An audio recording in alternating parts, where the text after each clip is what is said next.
Number 5. The Manson Family. Starting out with the most famous of the cults on this list, we have the group of young people who fell under the spell of Charles Manson in the late 1960s in California, USA. Charles Manson was in and out of prison for most of his life before settling in San Francisco and beginning to establish himself as a guru during the height of the Summer of Love hippie culture. Using some elements from the philosophy of the Process Church of Final Judgment, who believed that at the end of the world Jesus and Satan would join forces to judge humanity, Manson formed a group of mostly young women, teaching them that they were reincarnations of the original Christians and that he was Jesus Christ. In a converted school bus, the group made their way to Los Angeles, where Manson preached and continued to grow his group of followers. They stayed in the home of Dennis Wilson of the Beach Boys for a time, before eventually moving them to an old disused Western movie set, Spahn Ranch. In exchange for the company of the many female followers, the owner of the ranch, George Spahn, allowed Manson and his growing family to stay at the ranch free of charge. Manson began using his followers for extortion, taking a music teacher who they believed had inherited a large fortune hostage in his home and demanding that he join the cult and turn over the money. The man maintained that they were mistaken, and Manson attacked him with a sword before having one of his followers finish the job. In the cult's most famous incident, Manson sent 4 family members to the home of Hollywood actress Sharon Tate with instructions for them to end the lives of Tate and her 4 guests who were staying with her. The next night, these family members were joined by 3 others and brought by Manson to the home of Leno and Rosemary LaBianca, where they broke in and tied up the 2 residents at Manson's instructions. He then ordered them to dispatch the victims and left. Although it hasn't been conclusively proven, the Manson family are believed to be responsible for at least 15 other people, with Manson himself claiming at one point that he was responsible for 35 total deaths. Manson was apprehended and put on trial along with the family members who had carried out his orders, but the trial showed just what a hold Manson still had over his family. Family members showed up outside the courthouse where they held a vigil while armed with hunting knives.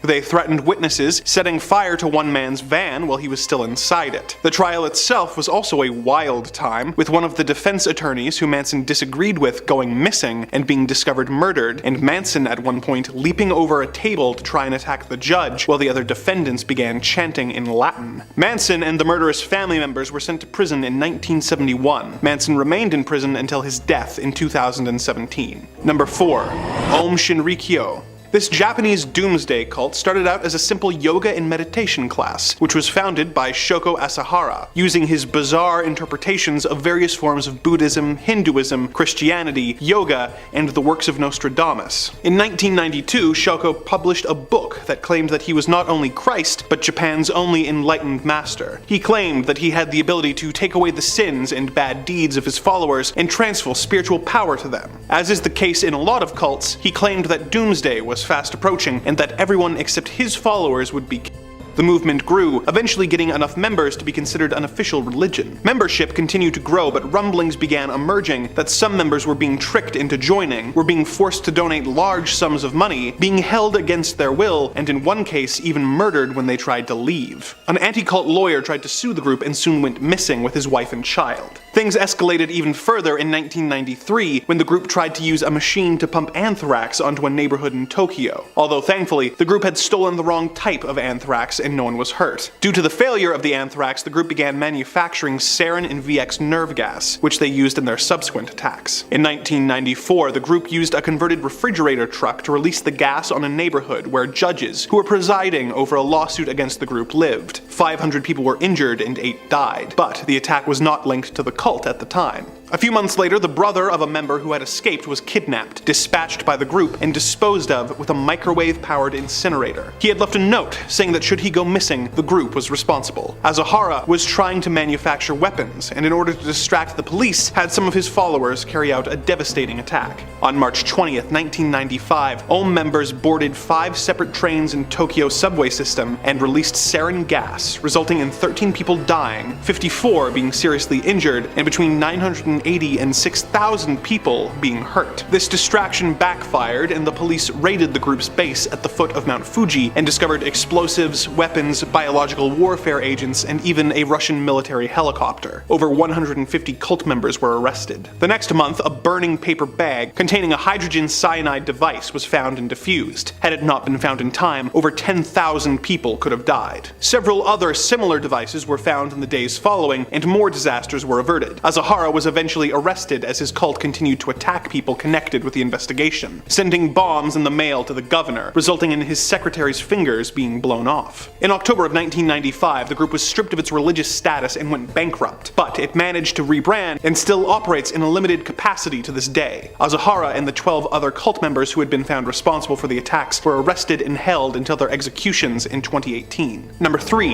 Heaven's Gate. Not to be confused with the 1980 Western that flopped so hard that the director-driven film era in Hollywood was brought to an end, Heaven's Gate was an American religious movement founded in 1974 by Bonnie Nettles and Marshall Applewhite, otherwise known as T and Doe. T met Doe while working at a hospital in 1972 when Doe was visiting a sick friend. Doe was really into biblical prophecy, and upon meeting the woman, felt that she was so familiar that they must have met in a past life. On the other hand, she claimed that aliens had told her that they would one day meet and that they had a divine mission to accomplish. You know, just like the Blues Brothers. The two studied religious and science fiction texts together, eventually coming to the logical conclusion that Doe was a reincarnated Jesus and that they had been chosen to fulfill the prophecies of the Bible and that they had been given higher level minds than most folks, and were the two witnesses described in the book of Revelations. They were pretty sure that they would die and be resurrected, at which point a UFO would show up and take them away. They had trouble getting followers until they began advertising meetings where they claimed that aliens wanted volunteers for an experiment, which would result in the subjects being brought to a higher evolutionary level. They recruited over 100 members who they traveled the country with before becoming reclusive. Bonnie Nettles, aka T, died of liver cancer in 1985, and Marshall Applewhite, aka Doe, became the sole leader of the group. In 1996, the group rented a home in Rancho Santa Fe in California, which they referred to as the Monastery. In 1997, Doe made a video message claiming that they had to evacuate Earth by taking their own lives as Heaven's Gate was closing, and by dying, they would be taken by a UFO to a higher level of existence. Doe and 38 other cult members then dressed in identical black shirts with armbands that read Heaven's Gate Away Team, as an extremely macabre Star Trek reference. All of them were also wearing Nike Decades, as the group apparently had adopted the company's slogan of "Just Do It" as a personal slogan. The group then covered their heads with plastic bags and asphyxiated. They did this in 3 tiers so that the remaining members could take off their bags and arrange their bodies with dignity. In an interesting bit of trivia, in the aftermath of this incident, the Nike Decades have become a highly sought-after collector's item due to their involvement in the incident, because of course they are. Number 2.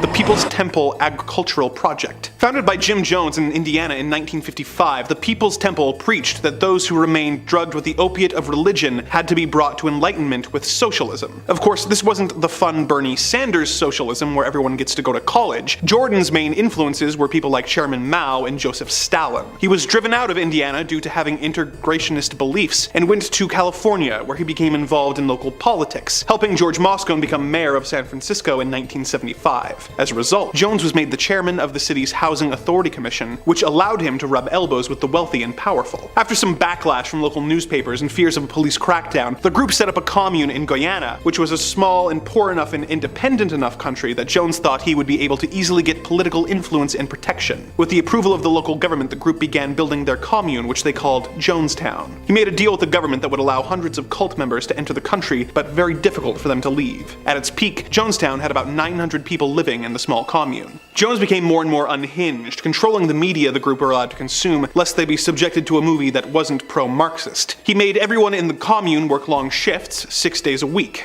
He continued to brainwash and manipulate his people, telling them that they would soon be under attack by the CIA and should prepare to eventually take their own lives as a form of revolutionary protest, and had them guard the entrances of Jonestown with machine guns and machetes. As concerns from family members in the states grew, investigations into Jonestown began. When a delegation of investigators, reporters, and concerned relatives went to visit the commune, they were able to convince a few members to defect. As they tried to return to the states on 2 planes, one of the defectors produced a handgun and began opening fire on the other passengers. At the same time, a tractor trailer stormed the airstrip, with the passengers of the trailer producing shotguns and firing at the planes, with none on board surviving. While this was happening, Jones had a cocktail of poisons mixed into a large tub of grape Flavor-Aid, and had the 909 residents drink it and take their own lives. Despite the fact that it was Flavor-Aid that was used by Jones, the incident was the source of the expression, "drink the Kool-Aid." Number 1. The Thuggy Cult. The Thuggee were a secret society operating in India in the mid-1800s who were known for attacking travelers and garroting them with a weapon called a rumal. Its members were trained from childhood in its use. They considered efficient and quiet acts of murder to be the greatest accomplishment possible. They would follow groups of travelers until they made camp, at which point they would attack. Word of the Thuggee began to grow as numerous bodies began to be discovered in wells around the countryside. However, the Thuggee were not attacking their victims simply to take their valuables. The number one rule of the cult was not to shed any of their victims' blood, as they were actually human sacrifices for their god, Kali. The Thuggee believed that constant indulgence in vices was the only way to become closer to and achieve union with their god. During the time that the cult was active, over 30,000 people were attacked by the Thuggee and sacrificed to Kali. British officers were tasked with eliminating the cult and began mapping out the cult's attacks in order to predict where the attacks would likely take place and set traps for the Thuggee while disguised as merchants and travelers. Between 1830 and 1841, at least 3,700 cult members were captured, effectively ending the group. Many were put in prison for the rest of their lives, with 500 of them being hanged. Without exception, all of them that went to the gallows showed no emotion or remorse, often requesting to put on their own nooses themselves. When asked if he was sorry, one member who claimed to have the Thuggee record for most victims at 931 responded that no one should ever feel bad for following their trade. The term thug is still used to this day to describe a brutal criminal, and the group is remembered for their various appearances as villains in films over the years, such as when they were depicted by Steven Spielberg in Indiana Jones and the Temple of Doom. Number 5. The Brethren. Do you feel like the modern world has got you down? Got you running around, feeling overwhelmed? Perhaps you need a break from it all and you want to get away. I want to go back to a simpler time. Well then perhaps the Brethren is the movement you've been looking for. Founded by Jim T. Roberts, the movement seeks to shed all of the convenience and accommodations of modern living, with its members instead choosing to live as vagrants, drifting on the edge of society, away from the prying eye of the modern world. Their leader believes that in order to be guaranteed a spot in heaven, one must purify themselves. And to the Brethren, this means purifying themselves of just about every facet of modern living. As part of their renouncement of all modern living, Brethren must forsake all of their family, friends, their jobs, their livelihoods, all in favor of their new brothers. You aren't allowed to partake in any material goods of any kind. Sew your own clothing and eat what you can scavenge. This particularly grisly habit is what gave the cult its enduring nickname of garbage eaters for their tendency to dumpster dive. You're not even allowed to laugh, celebrate, or play, as all celebrations must be saved for the return of the Savior at the end of the world. Although giving those conditions, I'm not sure what you'd have to laugh about. It goes as far too as members being barred from receiving treatment or medicine, even for common curable illnesses. Because members are forced to cut themselves off from their families, oftentimes members disappear without their family members ever even getting to know what happened. As such, groups have sprung up to try and reconnect Brethren to their families and hopefully get them a dinner that didn't come out of a dumpster. Why not toss a subscribe our way and join our group here? Our teachings are scary videos every day, and the only thing you have to give us is a subscribe, and if you're feeling really generous, maybe a like too. Let's keep going. Number 4. Happy Science. Happy Science, formerly known as the Institute for Research in Human Happiness, is a Japanese New Age religion that's sort of a loot bag for as many religious concepts as you can think of. In Happy Science, all gods that have been worshipped throughout history across various religions were actually all the same god, named El Cantare, roughly translating to the singer. The group's founder, Ryoho Okawa, just happens to be the incarnation of all these holy deities manifested as one man. He also claims to have the energies of various celebrities inside him, including Freddie Mercury and former US presidents. The group preaches happiness, obviously. Following the group's mantra, in order to obtain happiness, one must practice the principles of happiness known as the fourfold path: love that gives, wisdom, self-reflection, and progress. Now, Happy Science isn't just some fringe group in a tent in the backwoods. Rough estimates suggest that the group pulls inwards of $45 million a year. Sounds like there's some kind of profit happening here. That's a little pun for you.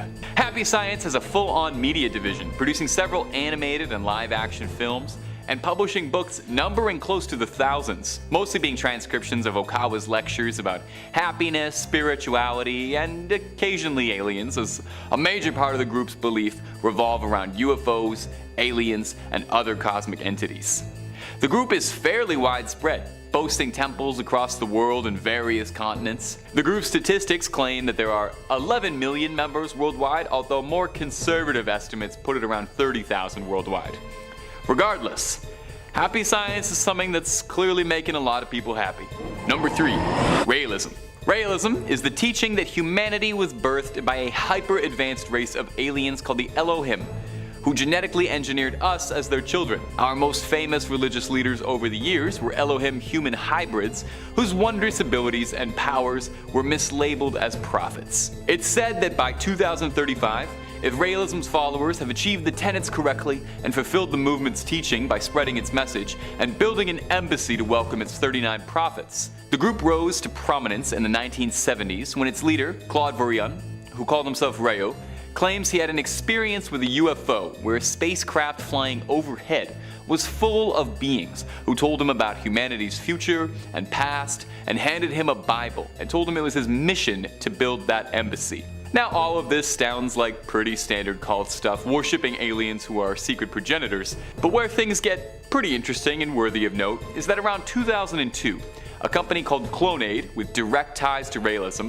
claimed to have done the impossible and cloned a baby girl, appropriately named Eve. Immediately, it spurned all kind of controversy, led to several investigations, discussions about the ethics and morality of the situation. But despite all this, no actual evidence of the clone baby ever came up. Eve isn't the only alleged baby birthed this way through Clonaid, with several claims of Clonaid brand clones being produced since the original story in 2002, all with dubious claims, including controversial rapper Kid Buu, who claims to have been born there. So either Eve is still hiding somewhere, or maybe it was a bit of an exaggeration. Regardless, Clonaid charges up to $200,000 for their services, which might seem a bit expensive, but hey, you're getting a great deal on a clone. You're gonna make your money back on that. So if anyone's got a piggy bank just weighing them down, please send me a message and then get back to me and introduce me to you and your clone. Number 2, the Church of Bible Understanding. Hey, real quick for me, what's your favorite Seinfeld episode? Yeah, I probably could have guessed it was the comeback or the contest, and those are both great answers. But what about the checks, where George gets involved with that group of carpet cleaners who end up trying to recruit for a cult, and he's all mad they want his boss, but they don't want him? That's the kind of shenanigan that could only happen to Costanza. Turns out that episode was based on a real group called the Church of Bible Understanding, although at the time they were going by Christian Brothers Carpet Cleaners, no doubt where the idea came from. This undertaking was one of the group's many noble business ventures, including a used van business and a New York chain of used antique stores.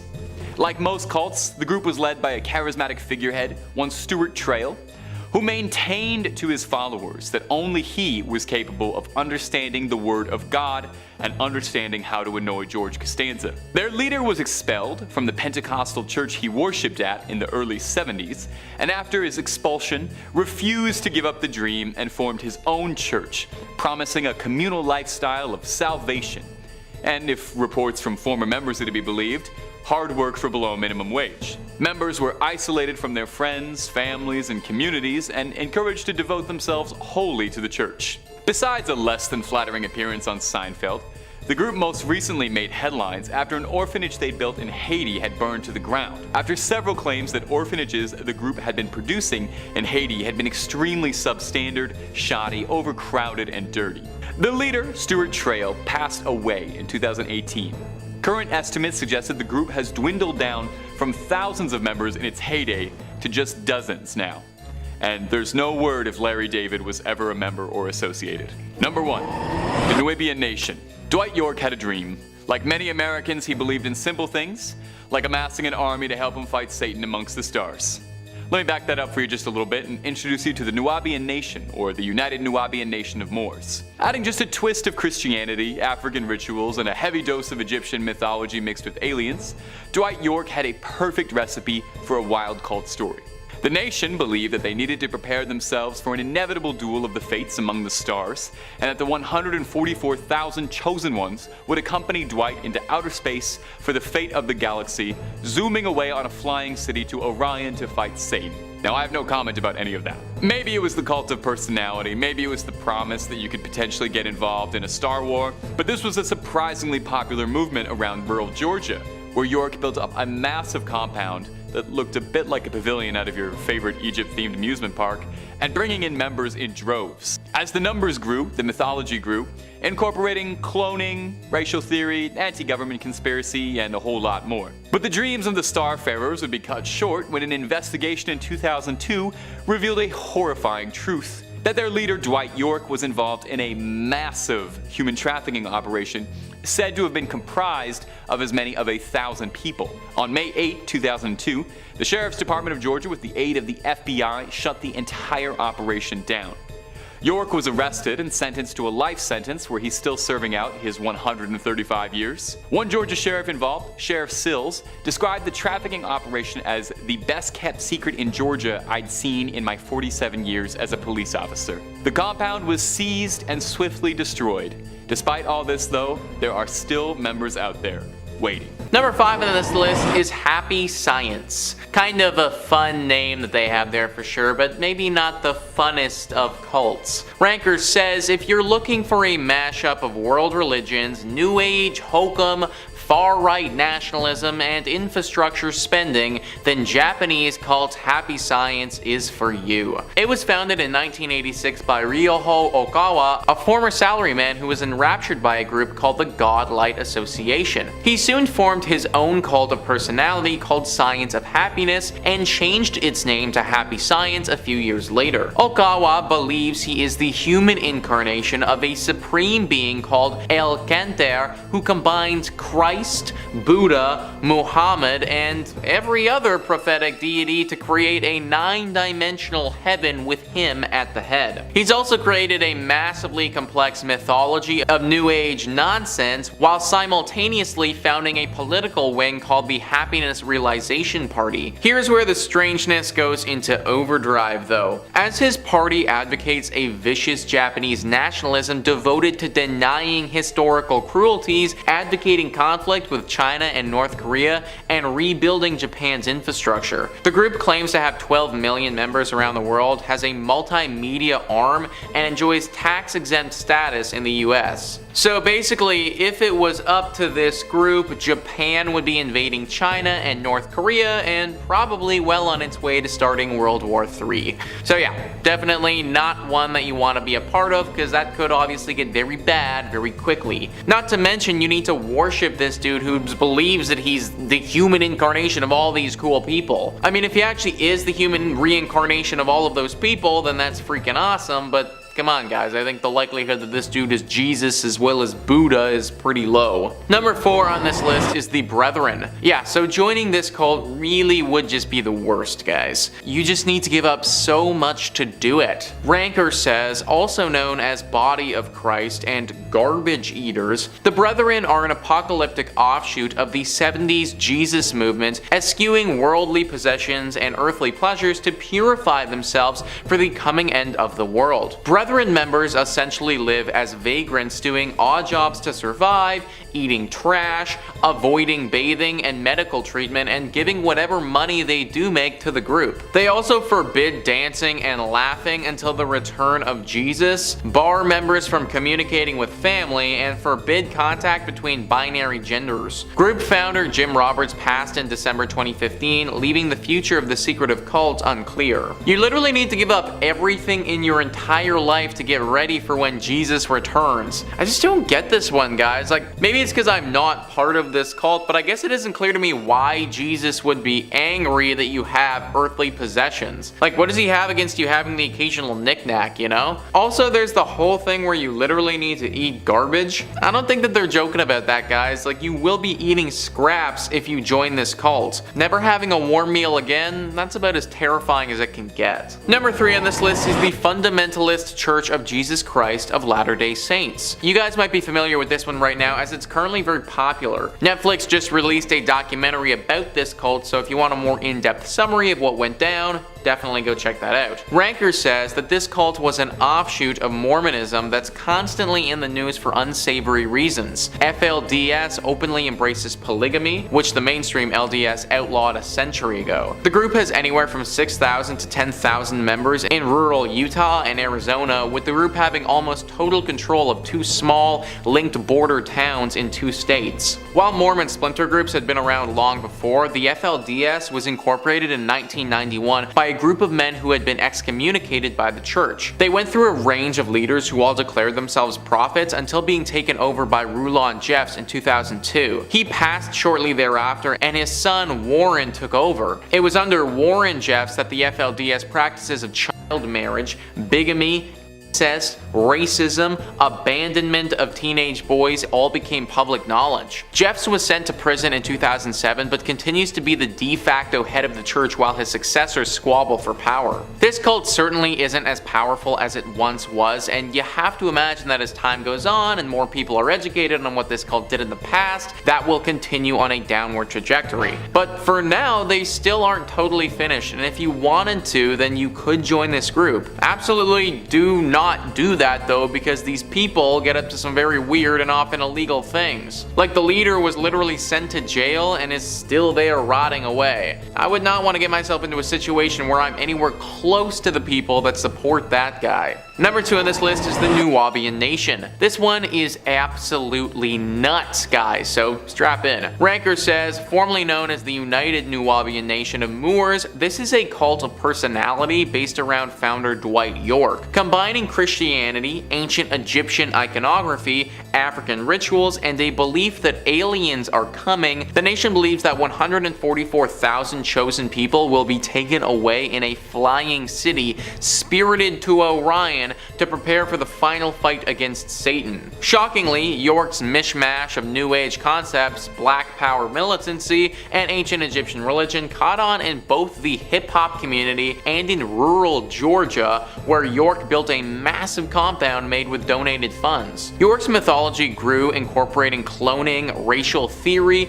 cosmology, anti-government conspiracies, and linguistics. Even as the cult grew, York was under investigation, and he was finally detained in 2002 for running a massive human trafficking ring comprising as many as 1,000 individuals. He was sent to prison for life, and his compound was seized and demolished. The group still exists, though in much smaller numbers. If we just ignore all of the human rights violations for a second, which we shouldn't, by the way, but let's just do it anyways for one moment, then at the best possible case scenario, you join this cult and then dedicate your life preparing for a battle with Satan that you may not ever have, because not only is that crazy, but you might not even be in the 140,000 people who gets picked to have said battle with Satan. Like, this just doesn't make any sense at all, guys. Then we add back on all of those human rights violations and all the other stuff that York was sent to jail for, and you get one sick and twisted cocktail that is this cult. Number 1 on this list is Church Universal and Triumphant. Yet another cult of personality in New Age clothes,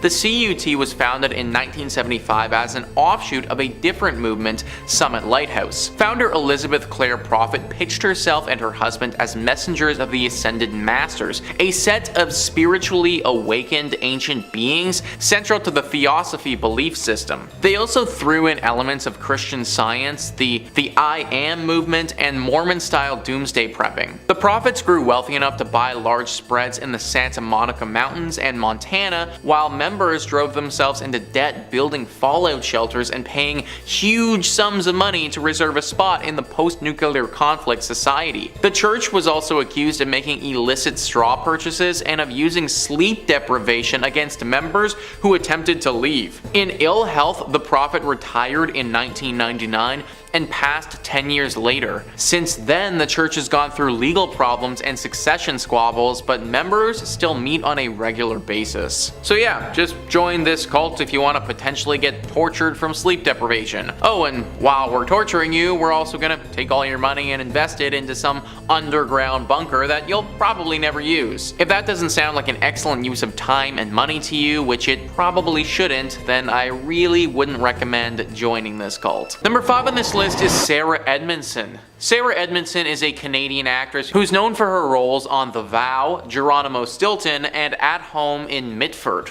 She's also known for having been part of a cult. Listverse says, Sarah Edmondson, a young actress, had been searching for a newfound purpose in her life when she boarded a cruise designed to explore spirituality. She did not know that it was a front for the infamous cult NXIVM, nor did she know that it would dictate the next 12 years of her life. During her time in the cult, she climbed the ladder into a position that gave her immense wealth. The power she found herself in was exciting, and it was not until she was inducted into the secret subgroup of the cult that it didn't feel like a positive experience. When she was branded with the letters of the founding members of the cult, she decided that she'd had enough. She became a whistleblower on the cult, drawing worldwide attention to the famous actors and actresses involved in the pyramid scheme and trafficking cult. Sarah Edmondson went on to write a book, Scarred, but it's a bit troubling. She lured many young women into the cult, but her book seems strangely void of guilt or remorse. Instead, her writing is self-indulgent and gossip-filled. Though she was certainly abused within the cult, she was not blameless for her own wrongdoings. Interesting. If what list verse says is true, then Sarah might not have been completely from blame for some of the stuff that happened in this cult. I looked into some of what the cult did, and it was not good, guys. This cult was rotten to the core. The founder, Keith Raniere, finally got his though. He was recently sentenced to 120 years in prison. Number 4 on this list is Brielle Decker. Brielle's story is one that is truly moving. Brielle is a true hero. Not only did she escape the fundamentalist Church of Jesus Christ of Latter-day Saints cult, she established a refuge at the cult headquarters after the cult leader was arrested. FLDS, a polygamous cult, was led by Warren Jeffs. During his reign, he forced approximately 80 women and children into marriages. Brielle, who was born into the FLDS, knew from a young age that she would be forced to marry the middle-aged man. When she turned 18, he prepared their wedding ceremony and she had no choice but to go along with it. Around this time, the FBI charged Jeffs for forcing an underage girl into marriage and later conducted a raid on the FLDS compound where they discovered just how many children Jeffs had forced into marriage. Jeffs was, of course, charged and sentenced to 20 years in prison. The $100 million FLDS fund, which was seized by the government, was partially given to Brielle to buy Jeffs' mansion and turn it into a refuge for victims. Even though she went through some really horrible stuff, Decker's character remained intact. And now she's taken the experience that happened to her and turned it into a way to help all the others who were affected. Big shout out to Brielle. Number 3 on this list is Anna LeBaron. A lot of people get poached at a young age to join cults. It's pretty easy to do that poaching if you can start from birth. Anna LeBaron's father, Irville, was the leader of a cult that's been linked to over 20 murders. Her father had 13 wives and over 50 children between them all. Anna, in the book that she's written called The Polygamist's Daughter, details how she and the other children were made to feel isolated and were forced to work 12-hour workdays. Her father was wanted by the FBI for organizing the murders of over 10 people. He was eventually captured, but even after his capture, his followers continued to kill. He had made a master kill list and his devout troops were following it. Luckily, at the age of 13, Anna was able to escape with the help of her sister. She went on to go to college and live a relatively normal life, which is kind of crazy to think about considering how her existence started. Number 2 on this list is Clary Ashman. Clary, as many followers of cults are, was poached at a young age and just found herself involved in something that she never wanted to be a part of. List verse says, Claire Ashman grew up in the very traditional Catholic society of St. Pius X. When she left her family and started life outside the strictly Latin faith, she was confused and unsure of herself. In many ways, she was clueless and uneducated by her family. That explains why, when she turned 15, she was not aware that it was creepy for a 27-year-old man to show interest in her. Unfortunately, without healthy relationships for her to learn from, Claire accepted a marriage proposal from the man. Shortly after their marriage, her husband discovered the Order of St. Charbel, and Claire found herself smack in the middle of a doomsday cult. Claire was even more confused when she was selected as a princess of the church and was destined to marry the cult leader. For 6 years, she grappled with the controlling hand of the church and her husband until one day she got her hands on a book called The Beautiful Side of Evil, which first unveiled the term cult to Claire. She understood at once that she was in a cult and began learning about how to open a bank account, how to sign a lease on an apartment, and how to be free. After learning more about how to survive outside the cult, Claire escaped. She now hopes her retelling of her experiences can help other women find a better life. Imagine getting married to this guy who basically groomed you from when you were 15 and then getting told that you're actually gonna get married off to some other dude. Meanwhile, you have no idea what a bank account is or like actual real life is. It's so good that she found that book and was able to realize that this isn't how life is supposed to go. I can't imagine how bad things would have got if she had never found it. And finally, number 1 on this list is Rebecca Stott. Rebecca is once again another story of someone being born into this and just thinking that this is what life is like until finally being told otherwise. Listifer says, author of In the Days of Rain, A Daughter, a Father, a Cult, Rebecca opens up about her upbringing. She and her families were members of a religious cult, the Exclusive Brethren. In an interview with NPR, Rebecca stated that rules were enforced with intense interrogations about your sins and that punishments would often include isolation that could go on for weeks. Rebecca details the anger she was forced to bottle up and how silent she was forced to be around men. When the cult leader, Jim Taylor Jr., was found sleeping with a young married member, the entire cult ruptured. 8,000 members left the cult, including Rebecca's family. But that did not mean her hardships were over. Rebecca described the overwhelmingness of the outside world with a sense of vertigo. All the rules of her old life spun around as she took more and more steps away from their binds. It took a very long time for Rebecca to grow less shell-shocked by the world, and to this day she cannot bring herself to open a Bible, which makes a lot of sense. By the time Rebecca was just 6, she had undergone at least 3,000 hours of forced Bible study. Being born into something like that must be so hard. I imagine that she's dealt with feelings of inadequacy her whole life. Also, getting shoved inside an isolated room for time if you misbehaved is pretty whack, guys, and not something that anybody should want to be a part of. Very glad that Rebecca managed to make it out with her life still left to live. Coming in at number 5, Rosemary's Baby.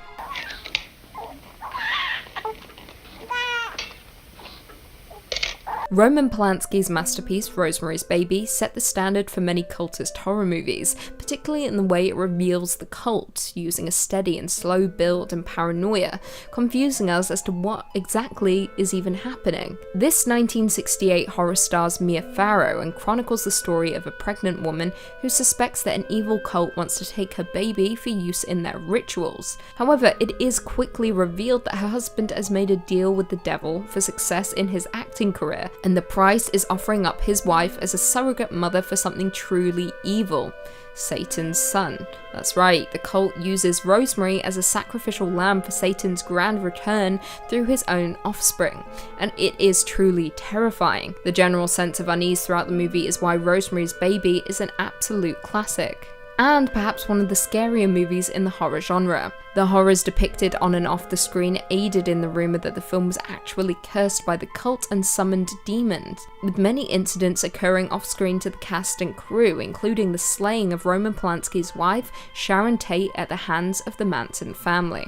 Coming in at number 4, VHS 2, Safe Haven. Safe Haven is one of 4 sections in the 2013 anthology found footage sequel VHS 2, with the segment being directed by Timo Tjahjanto and Gareth Hugh Evans, and being the best section in the entirety of the movie. The plot follows a news crew composed of 4 members who infiltrate an Indonesian cult in the hopes of shooting a documentary about their mysterious activities. Inside the building, they find the walls adorned in bizarre symbols, school children in classrooms, and women dressed in white garments.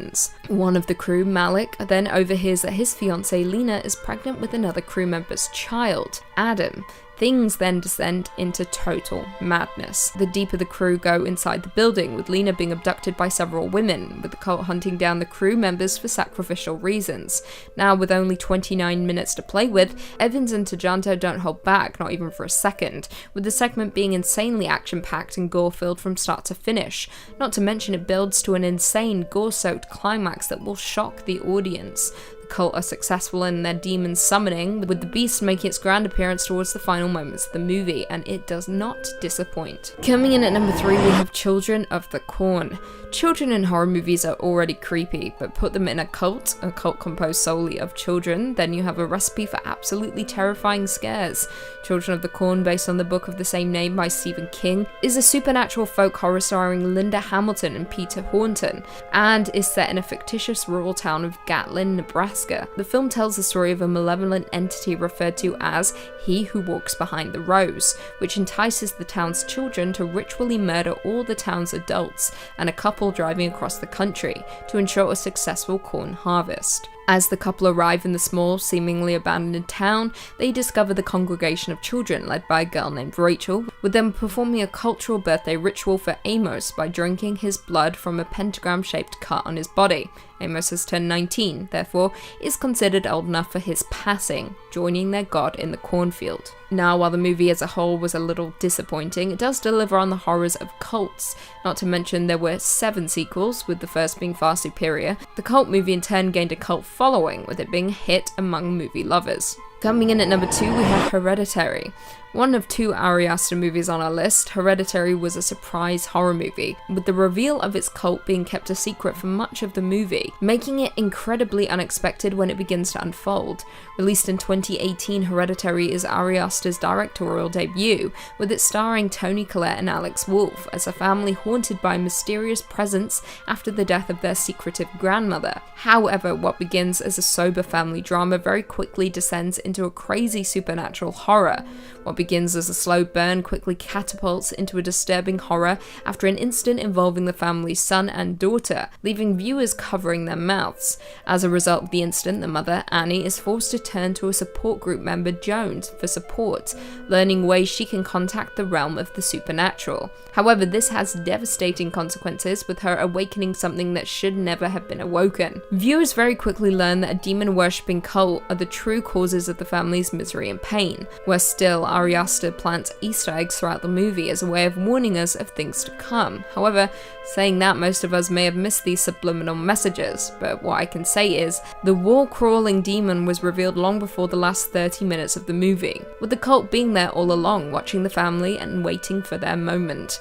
The cult in Hereditary are worshippers of Paimon, one of Lucifer's most obedient devotees, who rules 200 legions of angels, and is connected to the Tree of Death, hence why the treehouse in Hereditary is so important.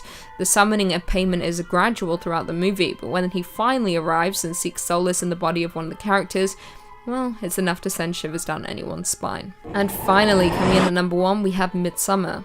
There are a few things more terrifying than a cult in horror movies. A group of people devoted to a dark higher power who will do absolutely anything to appease the deity. No movie displays this as effectively as Ari Aster's Midsommar.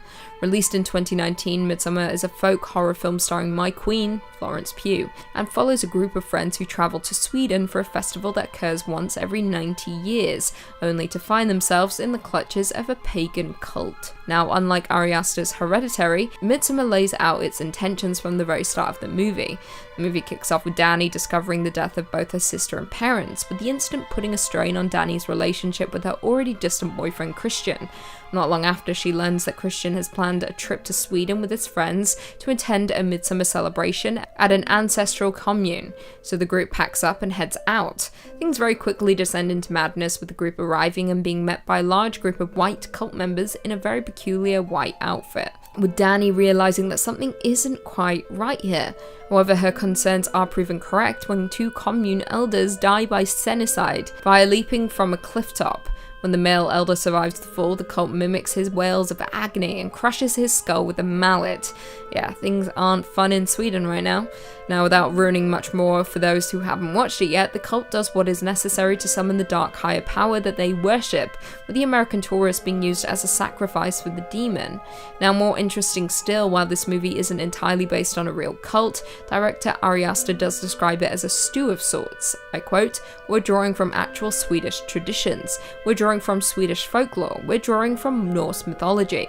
All in all, Midsommar successfully draws on the disturbing conventions of cultist horror to generate a sense of dread and unease, making it my favourite folk horror movie and cult horror movie of all time. Coming in at number 5, Gather the Daughters by Jenny Melamed. Jenny Melamed's debut novel, Gather the Daughters, transports readers to a post-apocalyptic colony ruled by tyrannical men. The futuristic community is shaped by sexism, censorship, and government-mandated procreation. The book has been compared to The Handmaid's Tale due to its depiction of female servitude. Now, as the novel's heroines come of age, they are confronted with depravity of the colony's traditions, and thanks to specific occurrences, a rebellion is sparked. Now, unlike The Handmaid's Tale, we're given very little information about life beyond the island the cult is residing on, with Melamed keeping us in the dark and just as frustrated as her characters. It's a captivating novel that inspires but at times sickens, but is mostly a meditation on the dangers of misogyny and fear. In at number 4, Underground, the Tokyo Gas Attack and the Japanese Psyche by Haruki Murakami. Published between 1997 and 1998, Underground is a book by Japanese novelist Haruki Murakami about the 1995 Aum Shinriko sarin gas attack on the Tokyo subway. The attack was an act of domestic terrorism perpetrated on 20th of March 1995 by members of the cult movement Aum Shinriko. In 5 coordinated attacks, the cult members released sarin on 3 lines of the Tokyo Metro during rush hour, killing 13 people, severely injuring 50 and causing temporary vision problems for nearly 1,000 others. The cult, which was led by Shoko Asahara, had already carried out several other assassinations and terror attacks using sarin, and had also produced several other nerve agents including VX and attempted to produce botulinum toxin. In the raid that followed the attack, police arrested many senior members of the cult, with over 200 members being arrested. To this day, the attack remains the deadliest terror attack in Japan. Now, Murakami's novel is made up of a series of interviews with individuals who were affected by the attacks, and the English translation also includes interviews with members of Aum, the religious cult responsible for the attacks. In the novel, he attempts to make sense of the horrific attacks, and in turn, it's a true testament to the resilience of the human spirit. Coming in at 3, The Shelter Cycle by Peter Rock. Inspired by true events, The Shelter Cycle, written by Peter Rock, tells the story of 2 children, Francine and Colville, who grew up in the Church Universal and Triumphant, a religion that predicted the world would come to an end in the late 1980s. While their parents built underground shelters to withstand the impending Soviet missile strike, Francine and Colville played in the Montana wilderness, where invisible spirits watched over them. However, when the apocalypse does not occur, the sect's members are forced to resurface and grow up in a world they believed might no longer exist. Now, the depiction of the cult is harrowing, but what makes the book more unsettling is the depiction of someone who has survived it. Someone who, having lost his rudder, might be capable of absolutely anything. Now, as outsiders, we believe that when people escape a cult, they are safe,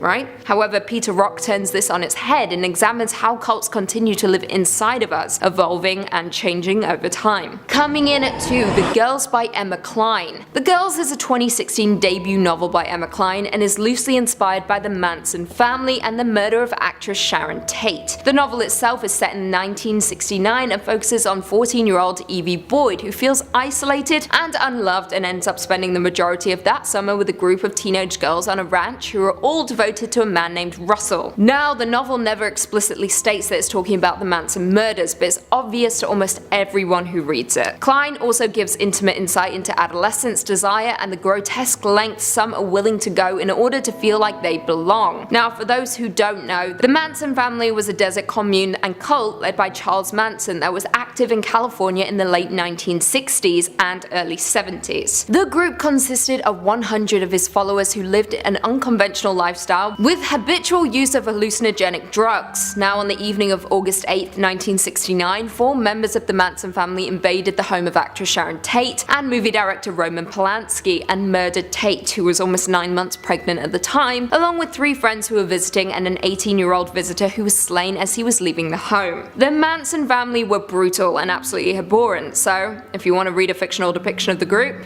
check out The Girls. And finally, coming in at number 1, Jonestown and Other Madness by Pat Parker. Now, backstory before we get into the meat of the book by Pat Parker. On November 18th, 1978, a total of nearly 918 people died in a settlement at the nearby airstrip in Port Kaituma and at a temple-run building in Georgetown. Now, the People's Temple Agricultural Project, better known by its informal name, Jonestown, was a remote settlement established by the People's Temple, a cult under the leadership of Jim Jones. In total, around 909 individuals died in Jonestown, all but 2 from apparent cyanide poisoning in an event that has been referred to as a revolutionary suicide by Jones and some of his cult. Now, let's track back. Jones had founded what became the People's Temple in Indiana in the 1950s, then relocated his congregation to California in the 60s. In the 70s, however, following negative media attention, the preacher moved with around 1,000 of his followers to the Guineas jungle, where he promised a utopian community. That is not what they received, because as aforementioned, on the day of November 18th, 1978, US Representative Leo Ryan, who had gone to Jonestown to investigate claims of abuse, was murdered along with 4 members of his delegation by Jonestown gunmen. That very same day, Jones ordered his followers to ingest poison-laced punch, while armed guards watched on. Now, in the book Jonestown and Other Madness by Pat Parker, she examines the rise and fall of the charismatic-turned-murderous preacher Jim Jones. As a celebrated lesbian feminist poet, Pat Parker's collection is a gripping reflection on the way race, class, and gender played into Jim Jones's sadistic slaughter of his congregation. Throughout the book, she challenges us to reflect on how easily we accept answers given to us in the wake of a tragedy. I quote, "If 900 white people had gone to a country with a black minister and committed suicide, would we have accepted the answer we were given so easily?" The book is fantastic and incredibly moving. Not just that, but it's also the perfect insight into one of the most notorious cults and infamous massacres. Kicking off at number 5, Children of the Corn,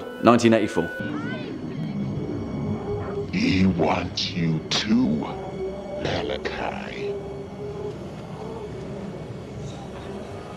Which is perhaps everyone's first horror brush with the concept of a strange fanatical cult of demonic, corn-zealous children out in the deep rural fields of Nebraska, which is oddly specific, but Children of the Corn is also iconic for a reason. See, the thing is though, despite some terrible acting and questionable special effects, this film worked at the time and still works to this day because of its concept. It's like Lord of the Flies meets The Omen. What if the children of a small rural town were corrupted by a demonic overlord? Children of the Corn is the answer to that question. Directed by Fritz Kirsch and written by George Goldsmith, the movie itself is based on the short story of the same name by Stephen King, and admittedly, it takes many liberties with King's narrative structure. But, and this is a big but, it's hard not to produce a cult classic 80s slasher when you have the basic recipe of the real core of this film. Creepy kids in wide-brimmed hats wielding scythes and staring out from behind the rows of corn, seeking more adults to slay to sacrifice to their aptly Kingian bloodthirsty deity. In fact, it's hard not to go wrong, especially when you have the incredibly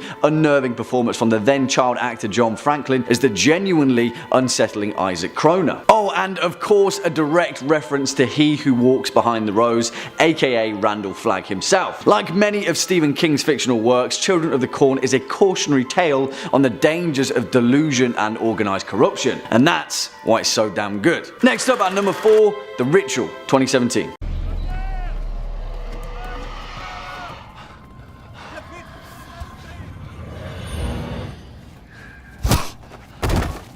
And whilst that scene was absolutely hilarious in an otherwise horrifying movie, it doesn't water down the fact that the bizarre Jotun cult in 2017's The Ritual is one of the most original and downright disconcerting depictions of a fanatical band of sacrificial followers in recent times. And all it took was an immortal, mythological Scandinavian troll god and all of his faithful withered followers to set the scene. If you haven't seen 2017's The Ritual, then there may be a few spoilers already lurking in this list, but as far as modern horror movies go, The Ritual sets itself apart with its wholehearted originality, but more importantly, it's a resounding formula of misdirection and confusion, because nothing says horror than uttering the phrase, "What the hell is going on and who are these creepy folks nailing people to trees?" Directed by David Bruckner with a screenplay from Joe Barton, 2017's The Ritual is a tale based on the novel of the same name written by Adam Neville. And although the movie takes a few liberties in terms of narrative structure, the visual representation of an ancient forest in northern Sweden lends itself incredibly well to the mythological mystery that it permeates. You see, it works because we don't really need to know how or why this ancient forest is populated by a bunch of Jotun worshipping fanatics. We just need to get out of said forest and survive. And that makes for some terrifying horror viewing. Coming in at number 3, Eyes Wide Shut, 1999.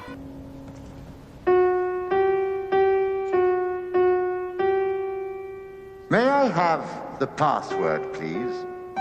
Which is perhaps the most traditional depiction of horror movie cults on this list, because there's nothing quite as visually iconic as a dimly lit room and a bunch of cultists dressed in flowing robes and porcelain masks, right? And for many people, Eyes Wide Shut is perhaps the quintessential cultish cautionary tale that very aptly spells out the fact that you should always be careful what you wish for, particularly if you're Tom Cruise. And it's also important to note that this film has caused so many conspiracy theories since its release in 1999 that it's pretty much considered to be a cult in its own right. But I'll leave that one down to your own interpretation. Written and directed by the legendary Stanley Kubrick in his last ever film before his death, Eyes Wide Shut tells the tale of a curious doctor who slowly finds himself roped in with a mass secret society that has a thing or two for theatrics after discovering that him and his wife are going through a few crises of fidelity, to say the least. The thing is, there is so much to this movie that you can take the cult that comes with it in many different fashions. Depending on how you see the inner workings of the background of this movie, it may just be a bizarre tale of adultery and lust, but sometimes if you look deeper, switching the lens as we can often do with Kubrick's cinematic works, you'll see suspicion in every background actor and in every out of place frame. You'll see moments of deception, human sacrifice, ritualistic symbology. This film really is that good, and whilst the proverbial cult isn't as explicit as in other films,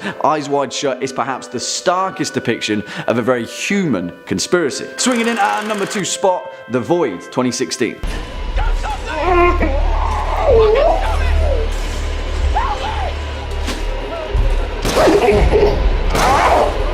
And it was only a matter of time before a Lovecraftian tentacle worshipping sect of hooded cosmic void priests showed up, right? After all, isn't that what you came here for? Now, for the most part, 2016's The Void is an incredibly underrated horror movie, but as far as cults go, it's perhaps one of modern horror cinema's very best, and it does that with only a few handful of scenes, all of which are equally terrifying and equally awesome, may I add. If what you want from a cultist depiction of horror cinema is an ominous cabal of hooded figures holding torches on the horizon with the intention of summoning forth the end of all things through tentacled deities, dark skies and vistas of black pyramid empires, then look no further, because 2016's The Void is exactly that. Written and directed by Steven Kostanski and Jeremy Gillespie, we've covered 2016's The Void quite a few times on this channel, so we won't harp on too much about its artistic merit and rightful place as one of the best horror movies of this decade. But for those of you that haven't seen it, The Void is pretty straightforward in its execution. Cosmic void cult takes over a small town. No one, including the audience, realizes that. Survivors get trapped in the local hospital, slowly getting picked apart as a metaphorical and literal box of tentacled horrors gets unleashed. If you came for cults, The Void has them in spades. Give it a watch.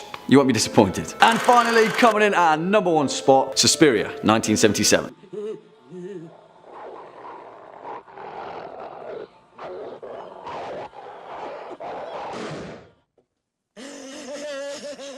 And whilst technically not a cult in the conventional sense, as it's a coven of mystical and mortal witches wrapped up in a supernatural conspiracy, there's no denying that perhaps the most perfect unraveling of an occult mystery in horror cinema comes within the beautifully vivid and equally horrifying events of Dario Argento's giallo masterpiece, Suspiria. Written and directed by Dario Argento and partly based on Thomas de Quincey's 1845 essay Suspiria de Profundis, this film is a mystery wrapped up in an enigma, stacked with symbology from the off, as well as also being one of the most visually pleasing horror movies of all time. But more importantly, it defined an entire age of horror fans and warned them to always check the credentials of the establishment the next time you sign up for ballet lessons. There are so many twists and turns in this film that I feel I won't be spoiling it by telling you there's a cult somehow involved, because although part of the experience is in the slow unraveling of the events of Suspiria, from the off you know that something is up with the Tanz Dance Academy, and that's pretty much established in the film's opening moments. What sets this particular strange establishment apart, though, is the pure ancestry that Suspiria alludes to. How far deep is this coven rooted? How vast is its network? And for many of us,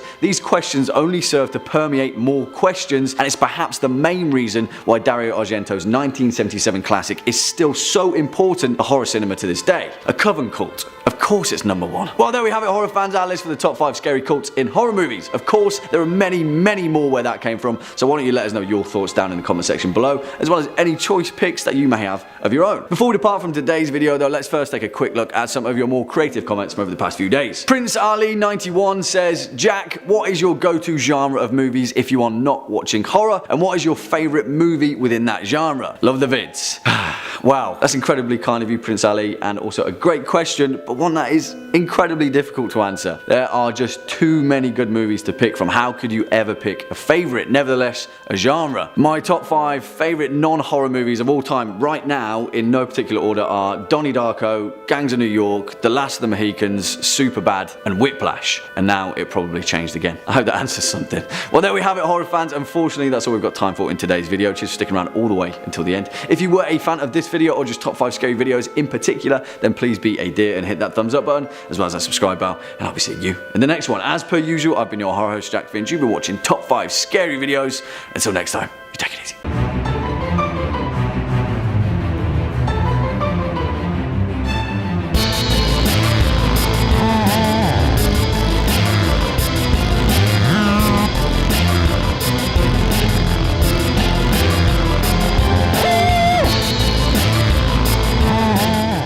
Kicking off at number 5, we have the Church of Bible Understanding. Founded in 1971 by Stuart Trail, this communal organisation was originally known as the Forever Family at its home location of Allentown in Pennsylvania. It gathered steam in the late 70s after moving its headquarters to New York, where it developed a controversial network of churches and communes and amassed over 100,000 members at its peak. Bizarrely enough, Trail's motive was to encourage members to break off contact with their families, forcing them into their communal lifestyle and working essentially as free labour for a number of businesses. These included a carpet cleaning business and a used van venture. The group has been accused of being a cult on numerous occasions, and it's suspected that their leader, Stuart Trail, became a multi-millionaire from the exploitation of young, vulnerable adults. In later years, after a string of controversies, its members dwindled to a few hundred, but recently in 2013, the church was accused of gross misconduct at a number of their orphanages in Haiti, despite claiming to spend $2.5 million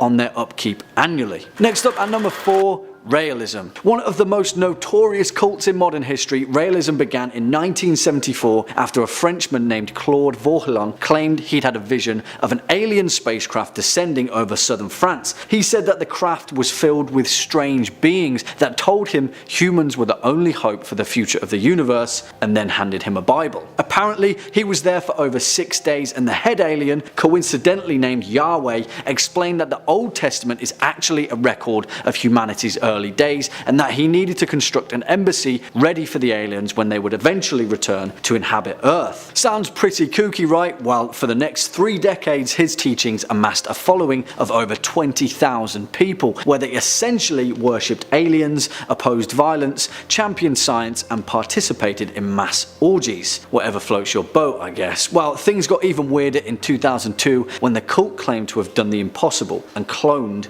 a human, a baby girl named Eve. Of course, everyone went nuts. Even the White House got involved. Lawsuits were filed, but the realists stuck to their guns and still to this very day claim to be still producing human clones. Coming in at number 3, Congregation for the Light. Now, the majority of this list are organisations that are happily out in the open, that try and amass as many members as they can, get under their leadership. Well, these guys like to do things a little bit differently. Strangely enough though, they like to be out in the open, avoiding the backwater compounds synonymous with many other cults, and instead having their headquarters deep in the heart of Manhattan. They're controlled by one all-powerful leader, Tom Bear, a 73-year-old Ohio native who denies that the light is a cult. He preaches bizarre racial theories regarding Aryans and Atlantis, preps his people for a doomsday event, speaks about complex mythology involving owls and squirrels, and has an all-powerful grip on the relationships and love lives of its members. The Congregation of the Light is an incredibly small cult, having only roughly 200 members, but the scary thing is how secluded the group are, with the majority of them being born into the light. Bringing us in at number 2, Happy Science. Happy Science, well, its name definitely doesn't reflect the tone of its actual nature. In fact, as far as terrifying modern cults go, Happy Science is probably near the top of the list. An absolute mishmash mashup of world religions, from New Age hocus pocus to far-right nationalism. The leader of Happy Science, a man named Raihuo Akawa, claims that he's a supreme being called El Kanter, a combination of Jesus Christ, the Buddha, and the Prophet Muhammad. Formed in 1986 by the former salaryman, Akawa initially called the group the God-Light Association. His pursuit is to create a 9-dimensional heaven, whatever that may be, with himself at the head of the whole cult of personality shenanigans. Here's the kicker though, the group claims to have over 12 million members worldwide, and have also founded their own political wing called the Happiness Realization Party, And here's the crazier part. This group advocates violent Japanese nationalism, denying historical atrocities and advocating for war between China and North Korea. Let's hope they stay just a cult, right? And finally, at our number one spot, NXIVM. If you're wanting to find a modern cult that is incredibly recent, then look no further than NXIVM. According to their website, NXIVM is a company whose mission is to raise human awareness, foster an ethical humanitarian civilization, and celebrate what it means to be human. Well, apparently that translates to being at best an abusive pyramid scheme, and at its disgustingly worse, a human trafficking operation and sex cult subsidized by expensive brainwashing. NXIVM and its owners have been indicted on several federal charges, including sex trafficking, and have been accused of being a recruiting platform for a cult operating within it, variously known as DOS or the Vow, where women members in particular were forced into sexual slavery and physical abuse. It's a disgusting modicum of the abuse of power demonstrated at the expense of vulnerable individuals. The cult was founded in 1998 by Keith Raniere, who through several decades of deception managed to coerce over 17,000 under the organization's influence. This has included a huge amount of celebrities,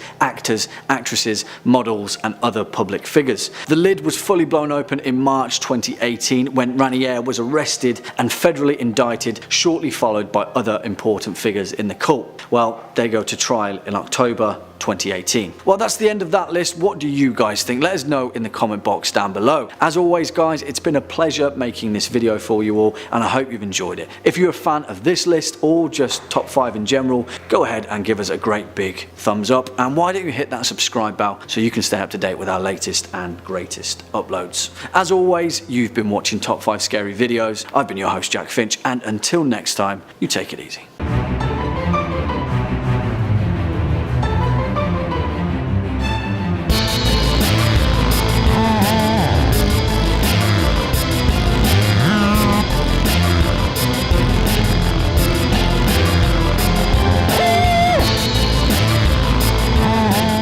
Kicking off at number 5, we have the Oracle of Delphi. At the very centre of the ancient Greek world is a strange, hidden chasm that has been thought as fuel for the netherworld for thousands of years. On the slopes of Mount Parnassus, underneath the colossal temple of Apollo, the seeds of the Delphic mystery cult came into fruition. In essence, the Oracle of Delphi was a fortune teller, the high priestess of the temple, known as the Pythia, which in ancient Greek translates as the verb to rot, in reference to the slain, monstrous python at the centre of their belief. The Pythia would sit above a huge chasm deep in the bowels of the temple and breathe in a concoction from the depths below, thought to give her hallucinogenic properties that would induce prophecy. So accurate were her predictions, though, that the Pythia was thought to be the most influential woman in the classical world. Whoever held the title would go on to influence the decisions of Alexander the Great, Croesus, and King Leonidas, just to name a few. Coming in at number 4, we have Mithraism, also known as the Mithraic Mysteries. This ancient Roman cult was centered on the god Mithras, an ancient Persian god which is also tied to the Sanskrit Mitra, a god of the sun. Now, if we're talking the stereotypical aspects of a cult, then this is where it all started. Strange, complex sets of initiations, secret handshakes, and bizarre, ordained meetings in hidden underground temples. You know the stuff. A lot of them are still around today, actually, one of the best preserved being in London, England, of all places. Just a few steps away from the Bank of England is London's Mithraeum, where ancient Roman soldiers would meet in secrecy and whisper the name of their god. But what's so scary about that? You know, sounds harmless enough. Well, these guys were totally obsessed with Mithras slaying the bull and ritualistically reenacted it whenever they got the chance with live animals and the consumption of flesh. Gradually, this got a little bit out of hand and people became part of the menu. Yep. Cannibalism. Also a little bit scary, but many people believe that the Mithraic cult is still around today, just lurking somewhere in the shadows, probably London. And next at number 3, the cult of Isis. Popping over to ancient Egypt, the phrase death cult doesn't get more death F-E than the cult of Isis. Incredibly popular with ancient Grecian and Roman society, the goddess Isis was central in the Old Kingdom's Osiris myth, where her husband, the divine king Osiris, was slain and resurrected by her hand. The mysteries of Isis were strangely popular in the ancient world, where initiates to the cult would undergo elaborate ritual purification before being brought into the innermost part of Isis' temple. The catch though was that they had to pledge their mortal soul to the goddess of rebirth. Sounds innocent enough, eh? But this often meant that somewhere, someone along the line was getting ritualistically sacrificed. Never good. Swinging in at number 2, Asherism. We've covered these guys quite regularly in our demon series, but if you didn't know, Asherism is pretty gnarly business. Known as the national cult of the Assyrian people, where the majority of ancient Assyria chose to worship a polytheistic religion with thousands of different gods, similar to that of ancient Babylonia. They shared many creation myths to that of Judaism and Christianity, such as the Great Flood and the Tower of Babel. But what separates Asherism is its fascination with demonism and their willingness to worship. For example, the tale of Lilith, Adam's first wife, who went on to become the demonic queen of the succubi. Although you could argue that this is just in essence a collection of smaller cults, Asherism didn't come into written fruition until after the fall of the Assyrian Empire, where these cults were continued to be worshipped in the surviving city of Assur. This became a melting pot for Asherism, with the cults of Sin, Nikal, Bel, Nabu and Tammuz being twisted into a fervent blend of godhood and demonism. Mass ritualistic sacrifice, stake burnings, cannibalism, it all went down here, and it's not good. And finally at number 1, the Knights Templar. This wouldn't be an ancient cult list without everybody's favourite shadowy secret society, the Knights Templar. Also known as the poor fellow soldiers of Christ and of the Temple of Solomon, that's a mouthful, the Knights Templar were a Catholic military order recognised in 1139 by the papal bull of the Holy See. Although records state that the Templar were active until about 1312, the order's main functionality was prominence in Christian finance. They managed a large economic infrastructure throughout the Christian world, developing financial techniques that would later become an early form of banking. In essence, they were the world's first multinational corporation, which has led many people to believe that they're still around to this very day, just in another form. Cue conspiracy music. Their initiation rites are still shrouded in secrecy, where outsiders were discouraged from attending the ceremony over fear of its sensitive nature. This led to the suspicion of medieval inquisitors and eventually the acquisition and execution of over 90% of the order's members, who were burned at the stake. Well, what did they discover? Well, no one really knows, but it constituted a pretty harsh response from the church.